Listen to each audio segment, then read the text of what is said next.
Bupati Sitaro Cynthia Ingrid Kalangit, akhirnya ditahan pihak Kejaksaan Tinggi Sulawesi Utara.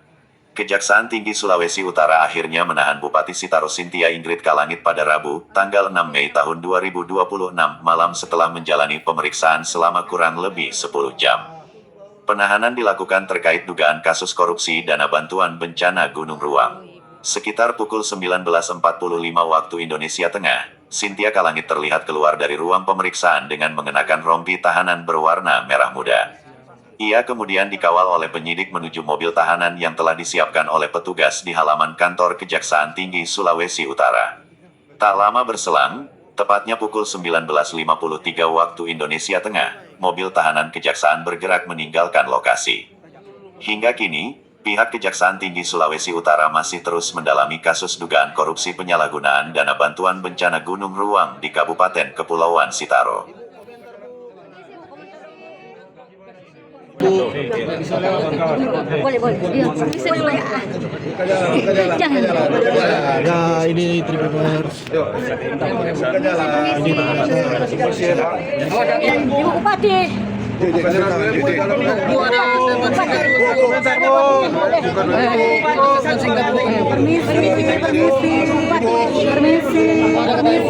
Permisi dulu nih, permisi.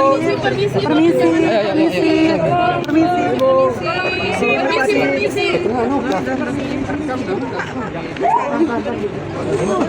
ini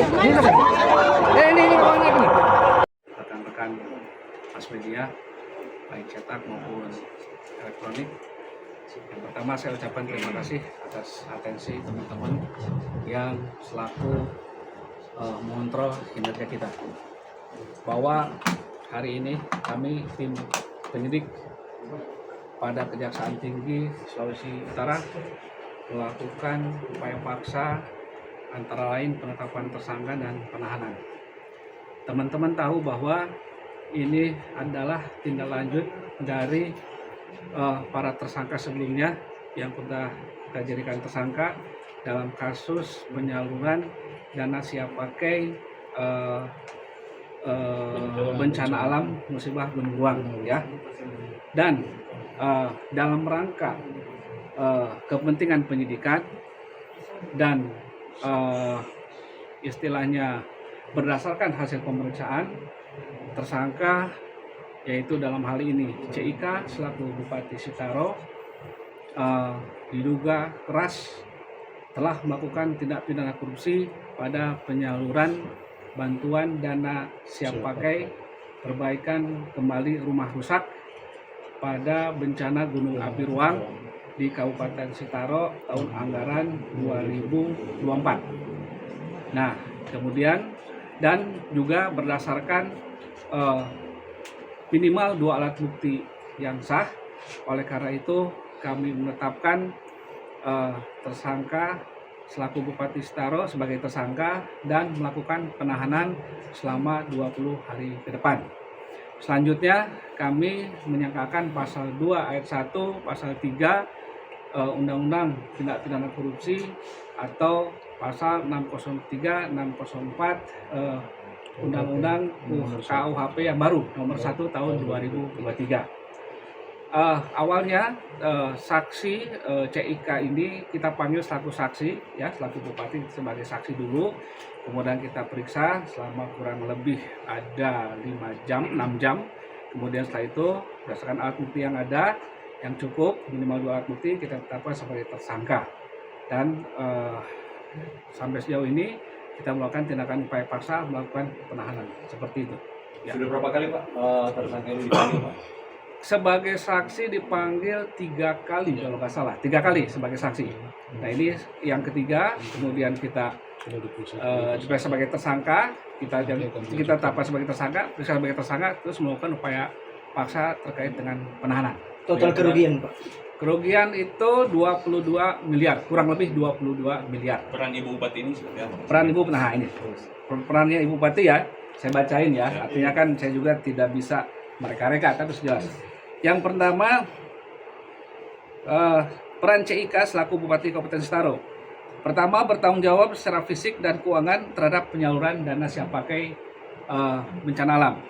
2. Melakukan pengorganisiran terhadap penyaluran bahan material. Membiarkan penyaluran bantuan yang sudah berlarut-larut. Kemudian memerintahkan Kalak, dalam hal ini JS yang sudah kita tetapkan sebagai tersangka, untuk melakukan penunjukan ke 5 tokoh penyalur yang bertentangan dengan Juknis dan Juklak pelaksanaan serta surat dari Deputi RR BNPB RI. Selanjutnya, tersangka mengakomodir dan mengorganisir bahan material yang akan disalurkan kepada masyarakat penerima bantuan dengan tujuan untuk mencari keuntungan. Kemudian juga memerintahkan Kalaks, tersangka yang kemarin, untuk menunjuk tokoh berdasarkan hubungan kekerabatan, yakni mantan tim sukses namun bukan merupakan tokoh bangunan. Ya, itu di antara peran-perannya, tidak mungkin saya indikan karena masih ada substansi penyidikan. Saya kira teman-teman paham. Pak, Oke. ancaman hukuman berapa tahun? Ancaman hukuman itu 20 tahun ya, 20 tahun. Kemudian kalau pasal 2-nya itu kan minimal 4 tahun ya, dan maksimalnya 20 tahun. Kalau pasal 3 minimalnya 1 tahun ya, kemudian maksimalnya 20 tahun. Pak, ini kan sudah berapa tersangka Pak dalam kasus ini? Untuk ini tersangka sudah 5 orang dengan ini. Yang pertama Kalaks BPBD, yang kedua Sekda Sekda Kabupaten, kemudian PJ Bupati, mantan PJ Bupati, kemudian swasta yang pemilik toko Helga, ya. Dan yang terakhir adalah ini, Oke, ya. Pak. Untuk sementara ini. Kan masih ada yang diperiksa, seperti tadi juga kan ada salah satu anggota DPD ya Pak? Ya. Masalah. Nah ini apakah masih akan ada potensi tersangka lainnya? Kita tetap mendalami, ya kan, tetap mendalami sampai sejauh mana terkait saksi-saksi yang sedang kita periksa, ya. Kita transparan, nanti tetap kita akan publish ke teman-teman media massa, ya. Tim reporter Sindo86tv.com, Ariel Pulumbara dari Sulawesi Utara melaporkan.